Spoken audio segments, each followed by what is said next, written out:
people! This is me, this is Giovanna. Como vocês estão? Vocês estão bem? Bem-vindos para mais um episódio de Chocolate e História, o podcast que faz vocês amarem história tanto quanto vocês amam chocolate. Yay! Gente, um bom dia, uma boa tarde e uma boa noite. Não importa a hora que você está escutando, seja muito bem-vindo. Eu estou muito animada para fazer esse episódio, porque é um assunto que eu nunca tentei antes aqui, né? Eu basicamente falo só de monarquia aqui, porque é a área que eu mais amo. Porém, eu também adoro outras partes da história. E hoje nós vamos ir para um lugar muito diferente. Nós vamos falar lá do Antigo Egito, lá na Antiguidade. Mas calma, daqui a pouco a gente chega. Vamos falar um pouquinho das novidades de hoje, tá bom? Então vamos lá. Primeiro de tudo, queria lembrar vocês que nós estamos com a pré-venda dos livros físicos, que é Cartas de uma Jovem Dama, Os Bradleys e Hellers. A pré-venda vai até o dia 16 agora de novembro. E eu espero que quem ainda não comprou e tal, aproveite e compre, porque já tá chegando no finalzinho. E o lançamento do livro vai ser só dia 2 de dezembro. Então, para você já garantir o seu, porque na pré-venda nós temos preços promocionais e brindes, vários brindes com marca-página, adesivo. Então, assim, não perca o tempo. Garanta já o seu. Então, caso vocês queiram, vão no www.elizabethmargot.com.br. Lá vai estar a minha lojinha, bonitinho para vocês, onde vai ter meus quadros e minhas caixinhas também. Outro ponto é que vocês podem ir através do www.chocolatehistoria.com.br. Se vocês forem através do site do Chocolate História, vocês também vão chegar na minha lojinha. E aí vocês escolham, tá bom? Também, através do site do Chocolate História, vocês conseguem chegar aos meus e-books. Tem link lá para vocês dos meus e-books. E aí fica mais fácil também para quem quer conhecer os e-books, porque tem e-book que não tem aqui como audiodrama, tá bom, gente? Então, assim, sério, gente, não perca tempo, já tá finalizando a pré-venda. Caso você queira entender um pouco mais sobre meus livros físicos, como que tá acontecendo e tudo mais, eu fiz um episódio especial pra isso, que é a Conversa com Elizabeth Margot. Aí lá eu conto tudo, falo direitinho. E se surgir qualquer dúvida que você não sentiu respondida, você quer uma resposta mais completinha, vocês podem ir nas minhas redes sociais, que é o Instagram, @ElizabethMargot_, e o Facebook Elizabeth Margot. Lá vai ter foto, vai ter o link, vai ter várias explicações bonitinhas que eu fiz pra vocês lá, tá bom? Então, espero que vocês gostem! Fiz com muito carinho pra vocês. Desde o livro até a lojinha, eu e meu namorado que fizemos, porque ele é consultor e trabalha com isso, me ajudou. Então tá tudo muito, muito lindo e feito com muito carinho, tá bom, gente? Outra coisa, não esqueçam de escutar Prudence, porque quando o Prudence acabar, também teremos livro físico de Prudence. Então não esqueçam de escutar Prudence, tá bom? Mas Prudence tá aí entrando em várias situações inesperadas e eu espero que vocês estejam gostando, porque esse audiodrama tá com tudo. Eu amo. Até rimou. Gente, com isso, eu queria já dedicar o episódio à Vanessa Paloche. Ela pediu o assunto sobre o Antigo Egito e eu ainda não tinha feito. Eu falei, não, vou tirar hoje pra fazer. Então, Vanessa, é pra você o episódio de hoje. Também queria mandar um beijo pra Kelly Santana, que tá sempre mandando mensagem lá no Instagram, conversando comigo sobre as séries que ela anda vendo, históricas, né? Aí ela falou, não, mas isso aqui é diferente, isso aqui, isso aqui. Aí a gente bate um papo lá. Fico muito feliz.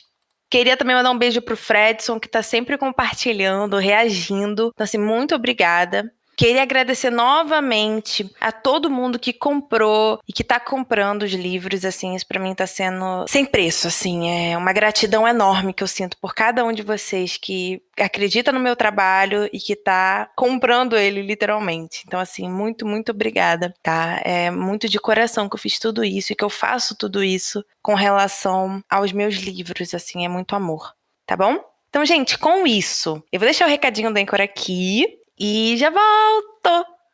Gente, o chocolate de hoje vai ser o chocolate preferido da Vanessa. Porque, como o episódio é pra ela, nada melhor do que colocar um chocolate que ela ame. E o chocolate que ela ama é o Lindt Sweets Classic. Que é o quê? O chocolate ao leite com avelãs levemente tostadas, da Lindt. É uma barrinha que a caixa é azul e tudo mais, e tem as avelãzinhas. Então, assim, é muito bom. E é Lindt, né, gente? Lindt é Lindt, não tem nem o que falar. E esse é o chocolate preferido dela e esse é o chocolate de hoje, justamente porque é o preferido dela. Falando tudo isso, que foi assim, muito rapidão, muito papum, que eu tô assim hoje, papum. Vamos começar o episódio de hoje.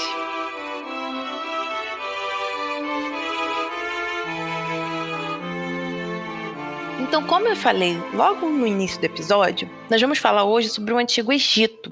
Vamos falar hoje sobre o Egito na Antiguidade, mas não numa forma geral. Nós vamos falar sobre o mito de criação do Antigo Egito, né? A cosmologia deles, né? A criação dos deuses e sobre as fontes que nos trazem todos esses aspectos. Por quê? Eu pensei bastante em como eu poderia abordar o Egito aqui. E o Egito, ele é complicado porque, ao mesmo tempo que nós temos toda uma estruturação governamental, nós temos uma estruturação religiosa muito forte e que dita mais até do que, às vezes, a governamental. Então, assim, para eu explicar, por exemplo, o que é um faraó, eu preciso explicar para vocês que o faraó é herdeiro, nananã, tem ligação com Deus, tem faraó que vai virar o próprio Deus. Então, assim, coisas que para mim começa a ficar mais complicado se eu não falar o início de tudo. E onde a gente acha o início de tudo? Através da cosmologia, né? Através de todos os mitos, principalmente o mito de criação daqueles deuses, né? Daquela religião. Então, o meu foco aqui no episódio de hoje é isso, é trabalhar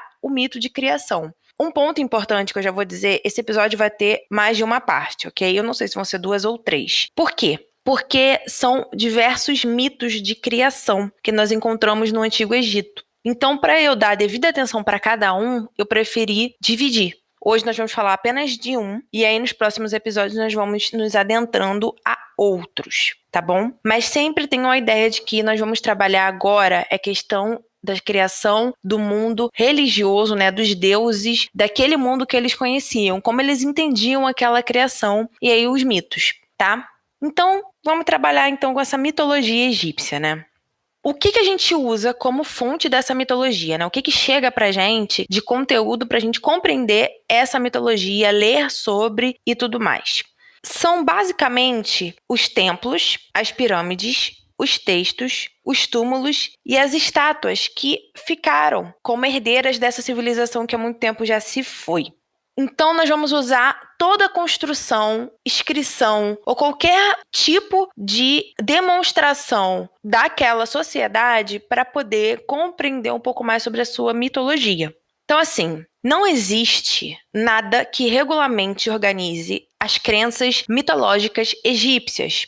Então, quando a gente começa a trabalhar todas as obras mitológicas egípcias, nós vamos usar 3 tipos de fontes que vão dialogar entre si e que às vezes não. A primeira é o livro das pirâmides. A segunda é o livro dos sarcófagos. E a terceira é o livro dos mortos. Vamos parar um pouquinho aqui só para a gente conseguir compreender o termo que nós estamos usando. Todas as 3 levam no início a palavra livro. Isso não significa que a gente vai pegar tipo um livro que a gente tem na nossa prateleira, abrir e vai ter toda a mitologia escrita ali pra gente. Não. Quando a gente trabalha isso, a gente quer dizer que é como se fosse uma coletânea de inscrições deixadas pelos egípcios. Por exemplo, nós temos o conjunto de inscrições deixadas nas pirâmides. Essas inscrições, elas estavam onde? Nas paredes das pirâmides. Tá bom? E não foi de uma nem de 2, foram de várias, diversas pirâmides ao longo de todos os anos que aquela civilização antiga viveu. Isso nos traz o seguinte: são textos diversos que não foram escritos por uma pessoa, foram escritos por mais pessoas. São textos que um foi escrito em, vamos colocar assim, 1 milhão antes de Cristo, dando um exemplo, tá, gente? E o outro foi escrito em 1 depois de Cristo, dando um exemplo esdrúxulo. Entende? Então, são fragmentos de escritas que trabalham a mitologia egípcia, mas que foram escritas em anos diferentes, por pessoas diferentes, porém que trabalham a mesma coisa, a mitologia egípcia. Isso se dá a mesma coisa para o livro dos sarcófagos e o livro dos mortos. Aí agora nós vamos começar a falar especificadamente de cada livro, para poder compreender como que essas inscrições foram feitas, como que elas estavam e tudo mais, para aí depois nós começamos a falar do primeiro mito que eu vou trazer hoje para vocês, tá bom? Então, o primeiro livro que nós vamos trabalhar hoje é o livro das pirâmides. Eles se encontram principalmente na pirâmide de Unas. Porém, foi aquilo que eu falei. Não é unicamente lá que nós vamos achar esse tipo de texto, mas a base, que trabalha muito o mito de criação, está basicamente voltada apenas nessa pirâmide de Unas. E eles foram descobertos no ano de 1881 pelo egiptólogo francês Gaston Maspero. E o que acontece? Eles são os escritos religiosos mais antigos descobertos até hoje. E vão trazer uma compilação de fórmulas mágicas e hinos que deveriam proteger o faraó na jornada dele para chegar onde? No mundo dos mortos, né? No além, né? Na outra vida. E eles vão se encontrar nos corredores da pirâmide. Tem foto deles lá no Instagram, tá bom, gente? Como eles são os mais antigos, não se tem muita informação de quem fez, o estilo de escrita foi de quem e tudo mais. Então a gente acaba tendo só essa pouca informação aqui. Fechando então o livro das pirâmides, compreendendo o que ele era e onde ele estava, né, e tudo mais, vamos para o quê? Para o livro dos sarcófagos. Primeira coisa, gente, sarcófago é uma urna funerária, é tipo um caixão, mas é um caixão no estilo deles, né, que tem entalhes, é todo trabalhado, enfim. Compreendendo isso, nós vamos entender que o livro dos sarcófagos são diversos textos escritos nos sarcófagos dos egípcios. Um ponto importante aqui é que essa prática era só voltada para os faraós, para a nobreza. Porém, depois começou a se espalhar pela sociedade egípcia até alcançar a população em geral. Então, foi um tipo de escrita, né, que era só da elite e depois passou a ser da população. Isso a gente chama como a democratização da vida ao além, porque é quando o próprio homem pobre consegue alcançar o além e ter os elementos necessários para isso, como, por exemplo, os escritos no seu sarcófago, porque não tinha pirâmide para todo mundo, pirâmide é só para faraó. Então, como é que nós vamos dar todas as instruções para esse morto, que vai fazer o caminho para o mundo do além, né, para o mundo dos mortos? Como é que a gente vai fazer essas inscrições? Através do seu lugar de repouso eterno, o sarcófago. Isso é um ponto. Esses escritos eram colocados na parte interna do sarcófago, ou seja, onde estava o morto. E tem mais de 1000 formas de escritos conhecidas. Por quê? Porque em cada sarcófago se escrevia de uma forma. No sarcófago de um rico vai se escrever de um jeito e no sarcófago do pobre de outro. Então são vários tipos de escrita e vários tipos de conteúdo de escrita mitológica.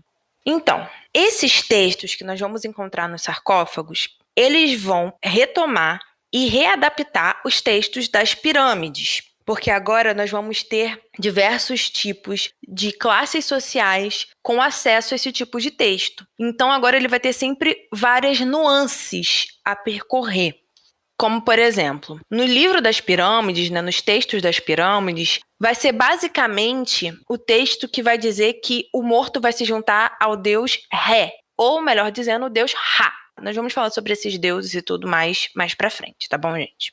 No dos sarcófagos, vai dizer que vai se juntar a Osíris, que dá para se assumir diversas formas no mundo dos mortos, que também dá para retornar à Terra para ver seus entes queridos, e que a vida no além, que a vida no mundo dos mortos vai vir apenas através do comportamento justo e verdadeiro em vida daquela pessoa.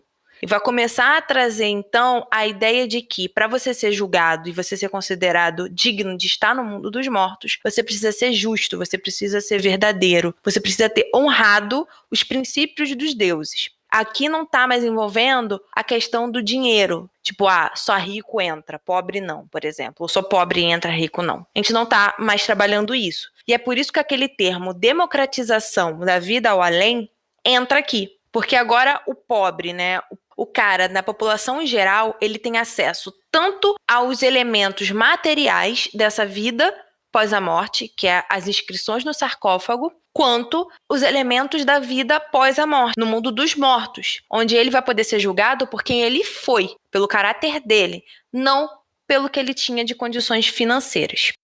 Então, esses são os pontos que o livro dos sarcófagos vão trazer de novo, para toda essa mitologia que a gente tem através dos textos das pirâmides.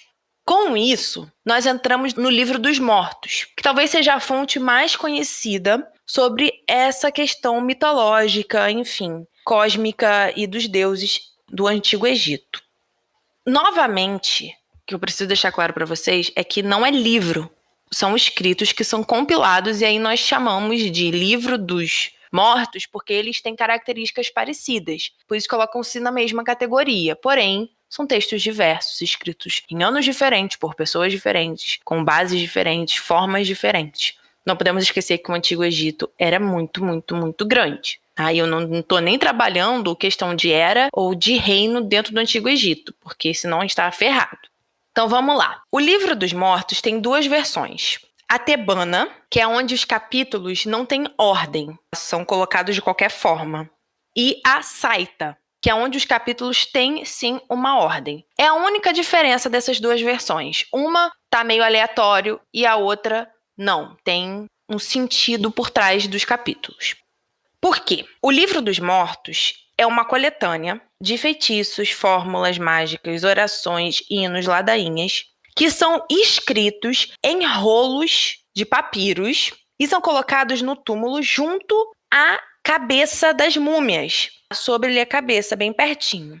O objetivo desse papiro, que era escrito e colocado ali perto do morto, era guardar o morto para a viagem que ele iria fazer para o outro mundo. E por isso que era colocado perto da cabeça, para ser de fácil acesso para o morto que está fazendo toda essa viagem. E alguns também eram colocados nas tumbas, escritos nas paredes. Ah, mas aí, Giovana, não viraria livro das pirâmides? Não, porque o livro das pirâmides não está na tumba, está entre os corredores e as salas e antessalas da pirâmide. Aqui nós estamos falando de tumba, né? Dos túmulos lá na sala onde fica o morto, né? O sarcófago. E é apenas uma cópia daquilo que está escrito no papiro. Então, compreendendo que são diversos papiros que foram escritos e colocados em diversas cabeças, seja de faraó, seja de rico, seja de comerciante, seja de pobre, nós conseguimos compreender que o Livro dos Mortos, na real, é simplesmente escritos em papiros que trazem tanto inscrições do Livro das Pirâmides quanto inscrições do Livro dos Sarcófagos. E são unidas e colocadas dessa nova forma. Um ponto importante aqui é que Livro dos Mortos, a ideia por detrás desse nome, pode ter vindo do egiptólogo alemão Karl Lepsius, quando ele publicou o Livro dos Mortos, em 1842. Ele foi uma das primeiras pessoas a ter contato com esses papiros, né, com esses pergaminhos. Mas também o nome pode ser originário dos profanadores de túmulos, né, que encontravam o texto perto da cabeça do morto e falavam, isso aqui é o Livro dos Mortos, isso aqui é o texto do morto. Então, isso também pode ter vindo desse tipo de prática. Pode ser também, gente, através das duas coisas. O próprio egiptólogo alemão pode ter sido influenciado pelos termos que os profanadores de túmulos usavam na época. E um ponto importante aqui é compreender que o egiptólogo alemão, né, o Karl Lepsius, ele que fez a primeira tradução do Livro dos Mortos.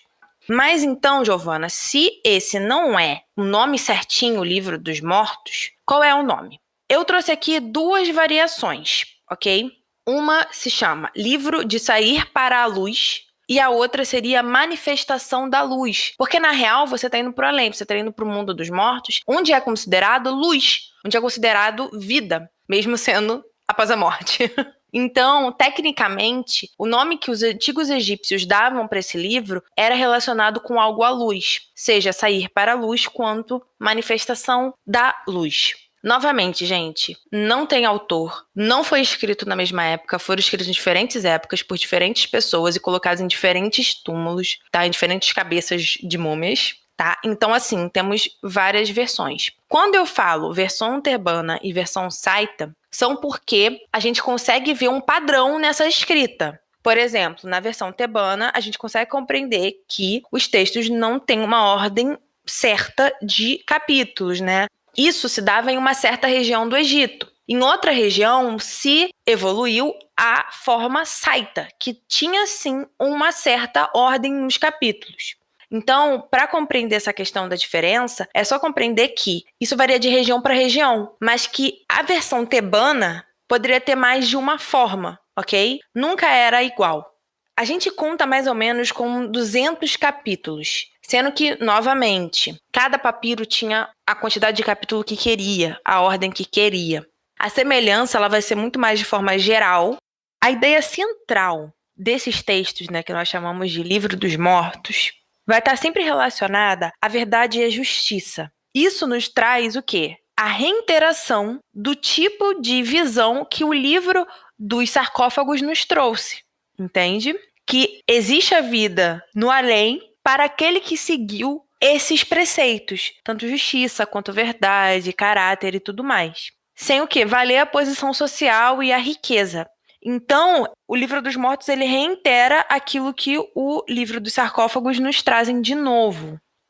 Aí, gente, fechando toda essa ideia, né, das fontes, né, dos livros, sarcófago, mortos e pirâmides, nós vamos entrar agora, mais especificamente, no assunto dos mitos de criação do Antigo Egito.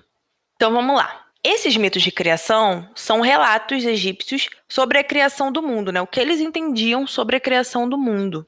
O que acontece? Como eu falei lá no início, o livro das pirâmides, uma das principais formas de ter esse conteúdo sobre a criação do mundo para os egípcios, tá? Porque são os textos mais antigos, que trabalham coisas mais primordiais, né, primárias.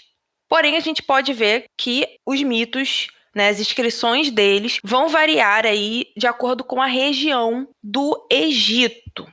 Sempre tem que ter isso em mente, que os mitos, eles vão sim ser mudados de acordo com a região que nós estamos analisando ali dentro do Egito. Porque além deles terem vários deuses, eles também tinham diversas formas de relatar a origem do mundo. Então, assim, nós temos um grande panteão de deuses que muitos são usados em tal parte, outros são usados em outra parte. E, através disso, os relatos dos mitos mudam, de acordo com os deuses, enfim, com a visão de mundo que aquela região tem. Aí um ponto aqui interessante é que quando eu trago que nós vamos ter diversos relatos, o ponto principal é compreender que eles não são concorrentes um do outro. Um mito não vai ser melhor que o outro mito. Na real, se você olhar num geralzão, eles vão complementar uns aos outros.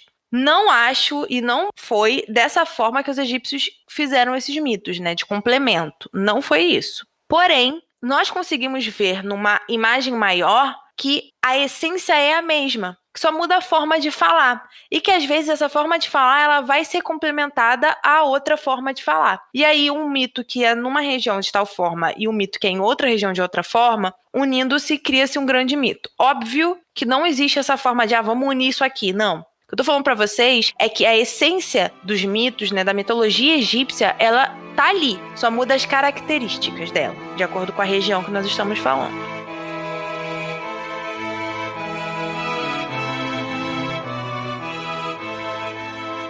Agora nós vamos falar um pouquinho dos pontos em comuns que esses diversos mitos têm. O ponto em comum, né, inicial, é que o mundo vai emergir das águas inertes. Essas águas inertes elas vão vir do caos. Esse caos vai se chamar Num, ou Nu. Grava-se como Nu, que é melhor. Um ponto, gente, importante avisar. Todos os nomes que eu falo aqui, desde o Nu até o Ra, o Osíris, ou qualquer outro tipo de deus que eu vou trabalhar aqui, eu posso falar de uma forma e você pode achar na internet de outra forma. Porque há enormes variações dos nomes desses deuses, justamente porque em cada região se falava de uma forma. Então não tem um nome certo. Geralmente tem um nome mais conhecido, tipo Osíris, tipo Ra, mas isso não significa que ele não tenha outros nomes, tá bom? Então vamos lá. Trabalhando com essa ideia de que o mundo saiu das águas inertes que se encontrava no caos, e esse caos se chamava Nu, eles também idealizam de que o Sol vai nascer pela primeira vez nesse período, que aí vai se completar a ideia da criação. E esse período, né, onde o Sol está nascendo pela primeira vez, depois que o mundo já emergiu das águas, vai ser chamado de Zep-Tip. Essa é a primeira ocasião do nascimento do Sol, pela primeira vez no mundo. Eles também vão trazer a ideia de um monte em forma de pirâmide, que seria a primeira coisa que nasceu, que emergiu desse mundo que surgiu. Então, compreenda uma coisa. Emergiu o mundo das águas inertes, aí veio o Sol. Aí nós chamamos de Zeptip, essa primeira ocasião do Sol nascendo. Aí nós vemos que logo após isso vai emergir um monte em forma de pirâmide, que vai ser a primeira coisa mesmo, material, a nascer nesse mundo, né? Emergir nesse novo mundo. E esse monte vai ser chamado de Bem-Bem. Um ponto legal aqui é compreender que essa ideia do emergir e submergir, é porque se você emerge, você está submerso em algo, está relacionado muito à enchente do Nilo. Porque a vida no Egito ela vai ser muito pautada através das enchentes do Nilo. Quando o Nilo sobe e alaga ali grande parte das suas margens, e quando ele desce, deixando para trás um adubo, né, muito rico para se plantar, e depois ele faz a mesma coisa e assim sucessivamente. Então ele sobe, quando ele desce, ele deixa esse adubo riquíssimo que fertiliza a terra, e aí depois sobe de novo, aí depois desce, deixa o adubo. Então assim, com todas essas enchentes e secas do Nilo, nós conseguimos compreender que a mitologia egípcia, ela vai trabalhar muito essa mesma ideia, de que as coisas elas vão emergir. Elas vão emergir de uma água, porque a vida deles estava pautada através do quê? Da água. Se não existisse a água e essas enchentes do rio Nilo, eles não teriam como sobreviver ali. Porque a gente está falando de uma região bem no topo da África que era muito, muito, muito árida, muito desértica. Então sempre vai ter essa analogia com as águas do Nilo, com esse movimento que o Nilo faz e que é tão fundamental para a vida dos egípcios. Aí agora vamos voltar só um pouquinho dentro dessa cosmogonia, né, do Egito para falar do Sol. Como eu já disse, o Sol ele vai nascer e vai estar associado a essa criação do mundo.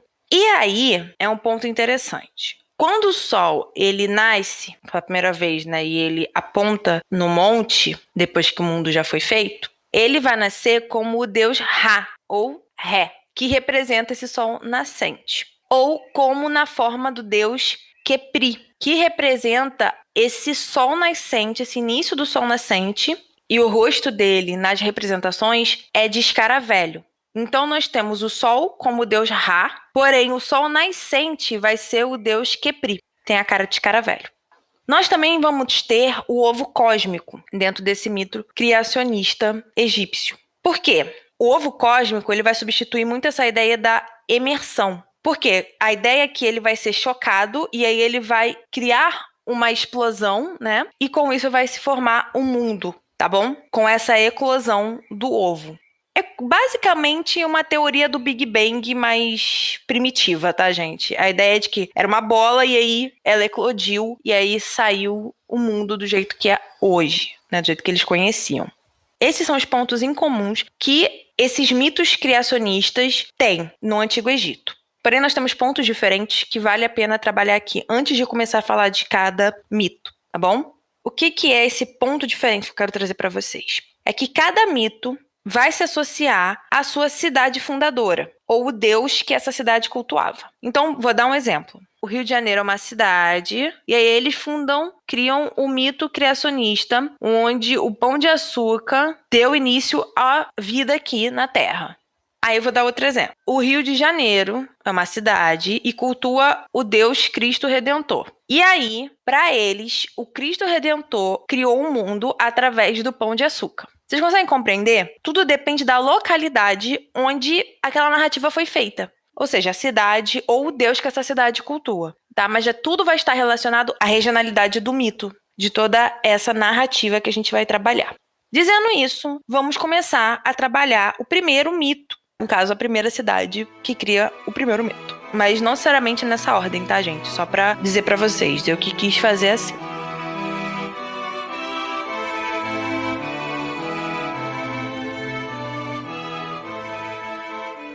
A primeira cidade que nós vamos falar é sobre Hermópolis. Um ponto aqui antes de começar qualquer coisa. Esse nome é grego. O nome egípcio da cidade seria Quemeno. Porém, nós vamos chamar de Hermópolis, que fica mais fácil de se pronunciar e mais fácil de gravar. Ela foi uma das capitais do Antigo Egito, e aqui eu não vou trabalhar com vocês se foi no reino do Baixo Egito, do Alto Egito, se foi no reino do Egito como um todo, unificado já. Não vou trabalhar isso não, a gente vai trabalhar em outro período. E aí, ela vai trazer em seu mito inicial, né, o seu mito criacionista, a força da natureza e do universo antes da criação do mundo. O O ponto principal dessa cidade é trabalhar esse mito antes da criação do mundo. Ela passa a explicar muito o que aconteceu antes de fato do mundo ser criado. E como que ela vai fazer isso? Ela vai trabalhar essa ideia em 8 deuses, que a gente vai chamar de deuses primordiais, que são deuses que são os primeiros. Mas antes deles serem os primeiros, são os deuses que nascem do caos. Então, para eles serem os primeiros deuses, é porque eles nasceram de algum lugar, e eles nascem do caos, ok? Como eles nascem do nada, que é o caos, eles se tornam os primeiros deuses. E passam a ser, então, o quê? Deuses criadores, porque são através deles que a criação do mundo vai ser feita. Entendendo esses 8 deuses, nós chamamos esse grupo de 8 deuses de Ogdoad. Gente, se eu falei errado, me desculpe, mas não tem como eu falar isso certo. Tá escrito lá no Instagram, tá? Vocês forem lá, vocês vão ver a palavrinha. Ou de Enu. Nós temos essas 2 palavras que representam esses 8 deuses. Um ponto importante aqui é que essa palavra Enu, ela vai ser a palavra que vai dar o nome da cidade, que, como eu falei, em egípcio é Quemenu, tá bom? Gente, eu não sei como é que isso foi construído, confesso, tá? Que ia estudar língua egípcia sem condições. E foi através desse nome, Enu, que veio o nome da cidade em egípcio.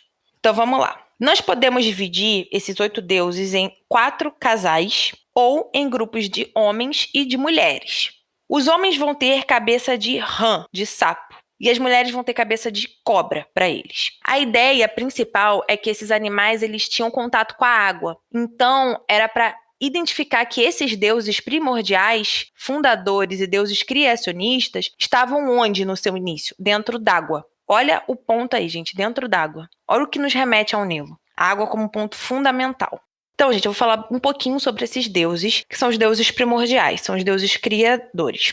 Um ponto aqui é que eu realmente não vou me adentrar nesses deuses, porque a ideia é falar do mito e não falar de cada deus. Porque senão, gente, ferrou. Aí mesmo que confunde a cabeça de todo mundo. Eu não quero isso, eu quero que vocês conheçam os nomes e compreendam a principal função deles e onde eles se encaixam, porém, não tenho como falar sobre cada um dos deuses aqui. Isso seria, papo para outro episódio, porque realmente é muito detalhe, é muito pormenor. Aí nós entramos com questões subjetivas, de que não se tem tantas fontes e que aí começa-se a trabalhar na possibilidade de ser e de não ser. Então, para eu não acabar enrolando vocês, vamos falar só dos nomes e dar uma pinceladinha neles, tá? Porque o foco principal desse episódio é o quê? O mito, né, na real. Então, tamo sus. Então, vamos lá. Os primeiros deuses que nós vamos falar é do Nu e da Nauet.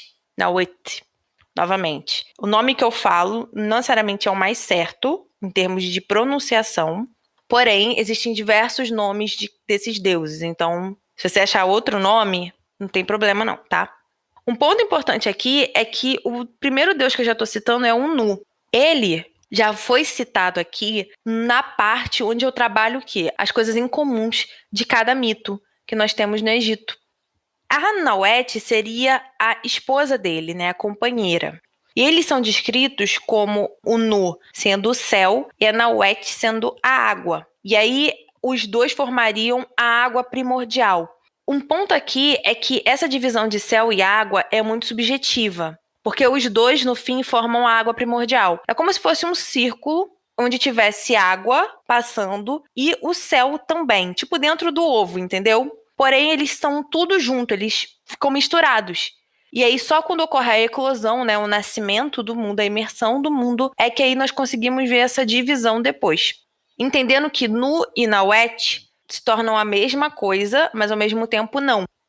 Os outros 2 deuses que eu vou falar agora é o Ré e a Riet, ou Riete, que são deuses associados ao infinito.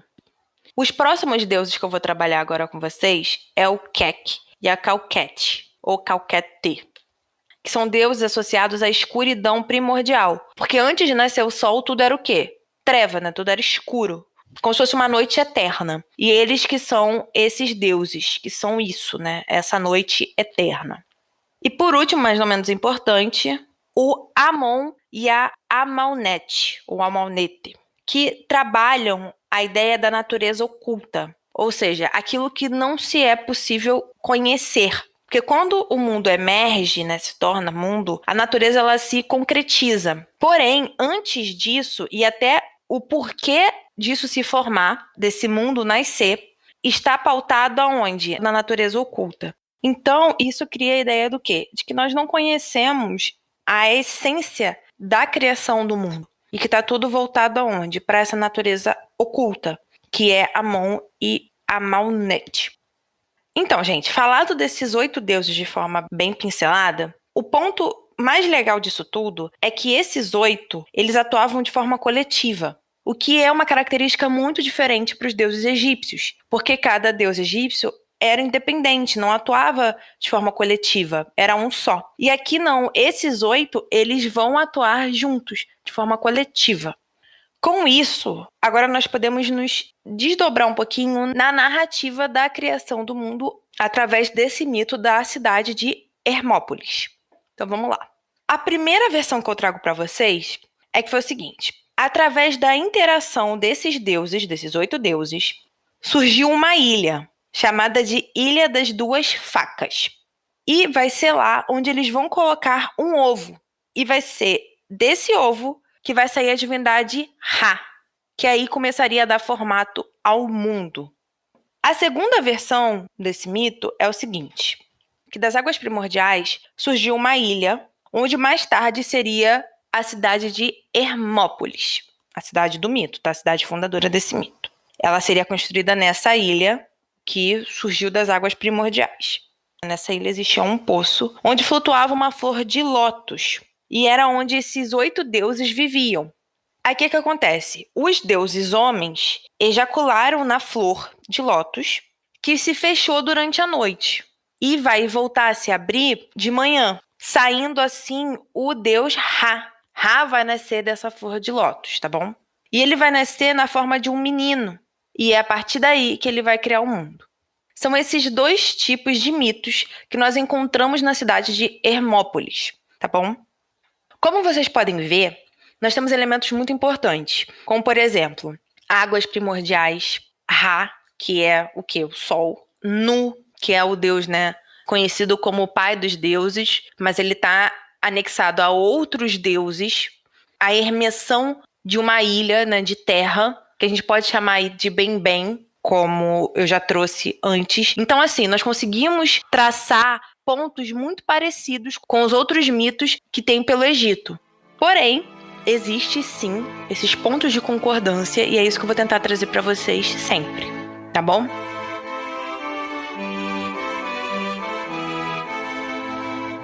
Gente, com isso eu termino o episódio por aqui. Não foi um episódio tão grande, mas eu preferi dividir porque o próximo mito que eu vou trazer fica um pouco mais complexo e só ia bagunçar a cabeça de vocês. Então, vou fechar aqui com a cidade de Hermópolis, com o mito da cidade de Hermópolis, e volto em outro episódio para falar dos outros mitos que eu não trouxe aqui, tá bom? E aí a gente continuar aí dando continuidade a episódios sobre o Egito. Com isso eu queria agradecer a Vanessa, que deu a ideia de fazer episódio sobre o Egito. Espero que você tenha gostado do episódio de hoje. Com isso eu reitero para vocês que a pré-venda acaba dia 16, então não deixe de comprar na última hora, compra logo. Nós temos brindes para pré-venda, descontos promocionais para pré-venda, então assim, tá realmente recheado para vocês, para comprar os livros físicos agora e aproveitar aí. Ia ficar muito legal. Tá bom?